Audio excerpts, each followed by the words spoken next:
before I say my name, I want to thank you very much for this opportunity, and I also want to thank our host for this particular meeting today. We're in Kinoo County, so represented by the OCEC and also the team members from national government. I have NBI, the Secretary for the National Building Inspectorate. We also have a team from IK and all the government agencies that are here, including the security team that has been keeping us safe all over since this happened. My name is Engineer Maurice Akech. I'm the CEO of the Executive Director of National Construction Authority. We have been here since yesterday, since this building unfortunately collapsed in the wee hours of Sunday morning. And as you can see, it was very close to the existing one, which has offered it a shoulder to lean on. So as National Construction Authority, first of all, it's good to understand that our mandate is to oversee and coordinate the development in the construction industry in Kenya, including what is happening here. So to the extent of what has happened, of course, it's expected that the developer, to follow all the procedures, must have received approval from the development control arm of government, which is the county government. Then from there, they got the other approvals like the environmental approval from MEMA, and other approvals that is dependent on where the project, the building is located. And from there, they have to look for a contractor who is licensed by National Construction Authority, look for an engineer who is licensed by Engineers Board of Kenya, look for an architect who is actually the first professional they need to look for even before they take their drawings for county approval. And this architect is registered by Board of Registration of Architects and Quantity Surveyors, and as well as ensure that the contractors are a competent team. Within them, a foreman who is also accredited by NCA and other skilled construction workers. So this particular development, I think, was brought to attention in terms of the development compliance registration of project in 2019, and I think it started thereafter. So for about 2 years or so years, it's been under construction, and until this incident happened. So we are here now to conduct full investigations. Of course, as you've been told, preliminary indications are that it has suffered total failure because the primary structure, the primary elements that support the structure, which is the columns for a building, have actually given up. And that could have been, as been also preliminarily indicated, subject to detailed investigation, could have been as a result of subsidence or foundation failure. Ile mchanga inabeba huko chini, maybe pia ilisikia uchungu kidogo ikaenda, na columns ikaenda, na building ikaenda, but subject to detailed investigation. What we want to assure the public is that for every incident that happens, the Board of National Construction Authority conducts very thorough inquiries, and this is done in consultation and collaboration with other multi-agencies. And we have so far, since the incidents of collapsing buildings occurred, done in the last 2 years 23 inquiries, successfully concluded, action taken. Only that, as Madam CC says, we don't have a forum to indicate what the findings are. Maybe one day you need to organize for a forum, tell you what the findings are, so that Kenyans can be educated, Kenyans can be sensitized. What are the issues? Because the issues are there. Once the report is out, the issue can be shared with the public. The issue is the forum, so that we don't continue witnessing such kind of incidents. Some of them are so simple to the extent that at the point of registration, maybe somebody said they'll be part of the project. During construction, they are not party to it. Maybe for some reason, as some of them say, that hata tu kujua imeanza, sisi tulisikia tu imeanguka. You know what that means. These are some of the things in the report. Some of them saying that to see, when the developer started, we did not agree. So we disagreed and I pulled out of the project. But that is between them and the developer. So at the end of the day, when things like this happen, it becomes an issue. So for us, it's informing a policy direction, and I'm very happy that we are here as a multi-agency team, and we are having to have a conversation to direct policy in terms of what actions need to be taken, which is immediate, as soon as such things can. Because this will be a thing of the past in the near future, I can assure you. But my urge and appeal to all the stakeholders in this sector, especially the primary stakeholders, the developers, the contractors, and the professionals who are hired to do the project, as well as from our side, those who are charged with responsibility, is to ensure that we take individual and collective responsibility to ensure that we do the right thing, to ensure the construction is done in a proper, safe, and a quality manner for a safe built environment. That's what we need for our country, and we're thinking of the past. Thank you. You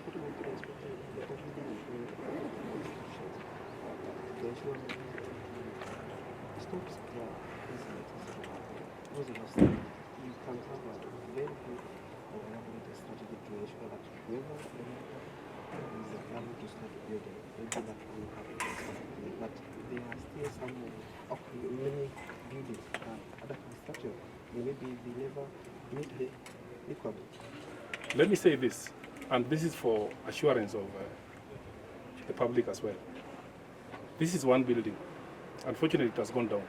But as long as we stand here and we share this particular information to the public, there are thousands of buildings under construction across the country, and safely so.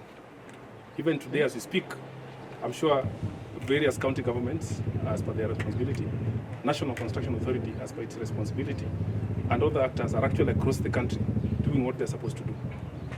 So there are quite a number. So I would say, as unfortunately it may be, that this is one amongst many constructions that are happening. So there's a lot of safety across.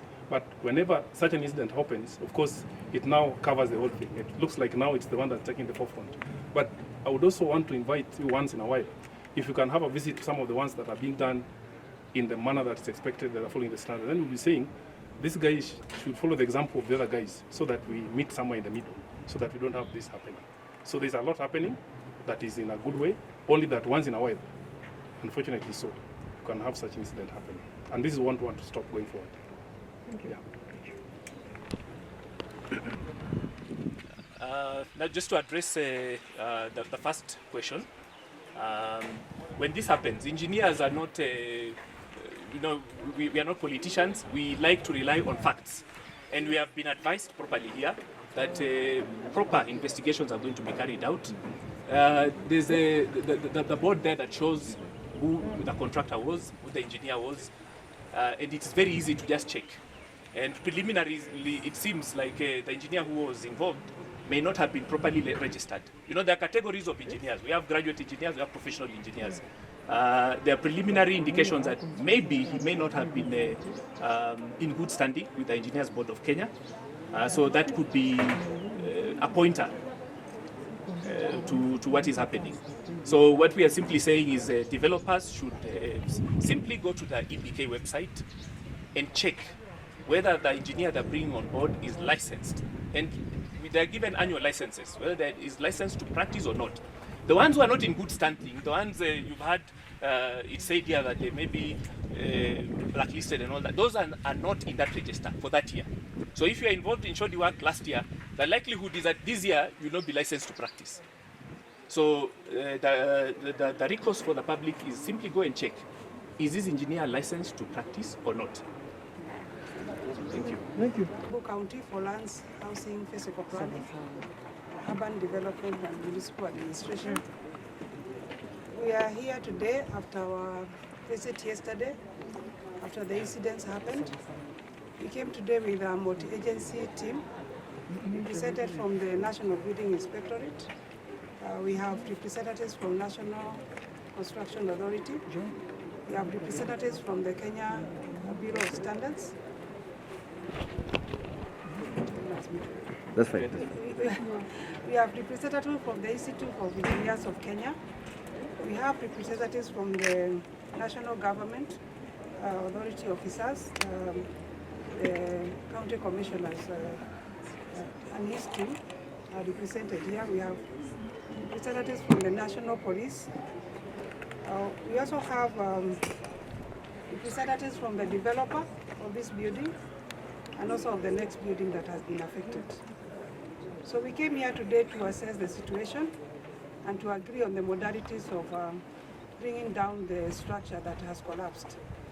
The team has produced the preliminary report, which is indicating that the building has totally collapsed. The columns have given in, and what is holding it now is just because it's leaning on the next building.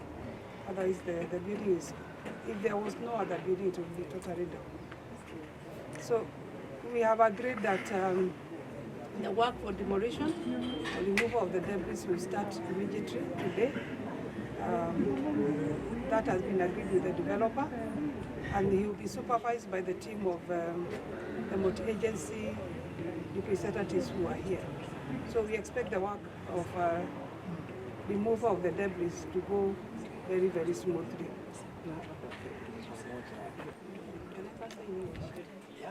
What we can say is that after the previous incidences, the county government took steps to investigate those incidences through the DCI, the criminal arm of the government. They have said they have a report that is ready and will be taking people to court very, very soon based on that report.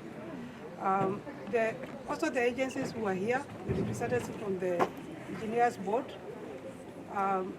the persons or the engineers who are involved in those previous incidences have been degazetted.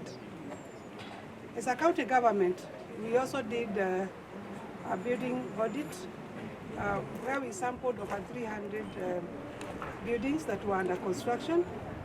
Those reports are ready, and we are implementing some of the measures that were agreed upon after the investigations. What we have realized is a lot of buildings have partial approvals, and where we have approvals, a lot of them, the developers, they are constructing contrary to approvals. So what we have agreed now as a county government is that any consultant, engineer, architect, QS, who is involved, or contractor who is involved in buildings that are not approved or that are being constructed contrary to approval, or buildings that have collapsed, like this one, will not be allowed to practice in Kenya. And we are going to work with the multi-agencies to make sure that that happens. The multi-agency team, we are starting work this week. We have a meeting on Wednesday where we are meeting all the multi-agencies that are involved in the building construction. The work had already actually started with the Institute of Engineers of Kenya, who started the work of the audit last week. But now we are going to brief them up with the rest of the multi-agency representatives. We have a meeting on Wednesday, and we'll be starting work thereafter to make sure that we do audit on all the constructions that are ongoing. So for how long will this building collapse before you take people to court? I think you cannot say that action has not been taken. Probably we are not very good at shouting what we are doing, but we are doing a lot behind the scenes to ensure that these incidents don't happen. As you are aware, at Kiambu, we have a lot of developments that are ongoing. Being the backyard of Nairobi, we are processing over 300 applications at any single time. And that is quite a massive work, that kind of applications that we are processing. So as my colleague said from NCA, is that although we have 4 incidences, and we are not saying they are few, comparatively, they are isolated incidences that have happened. We are only dealing with the one that has collapsed for now. The team of engineers who are present here would be doing a structural assessment on the next building, and the representatives are here. They can give you more details. Okay. I see.